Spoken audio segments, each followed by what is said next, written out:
আসসালামু আলাইকুম রহমতুল্লাহি ওয়া বারাকাতুহু। আমি আবু বকর সিদ্দিক।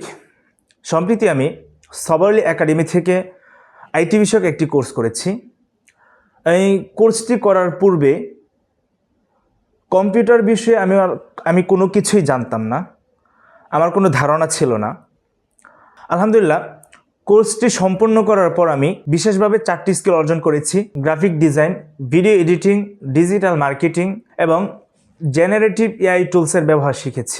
এখানের প্রশিক্ষক এবং মেন্টরগণ অত্যন্ত আন্তরিক এবং অভিজ্ঞতা সম্পন্ন। তারা শুধু তথ্য নয়, প্রতিটি বিষয় বাস্তব উদাহরণের মাধ্যমে পরিষ্কার করেছেন। তাদের গাইডলাইন প্রযুক্তিগত দক্ষতার পাশাপাশি আমাকে আত্মবিশ্বাসও দিয়েছে। এই কোর্সটি ছিল আমার কেরিয়ারের জন্য সত্যিকারের গেম চেঞ্জার। আমি সবারলি একাডেমির প্রতি কৃতজ্ঞ, যারা আমার সম্ভাবনাকে নতুন দিগন্তে পৌঁছে দিয়েছে।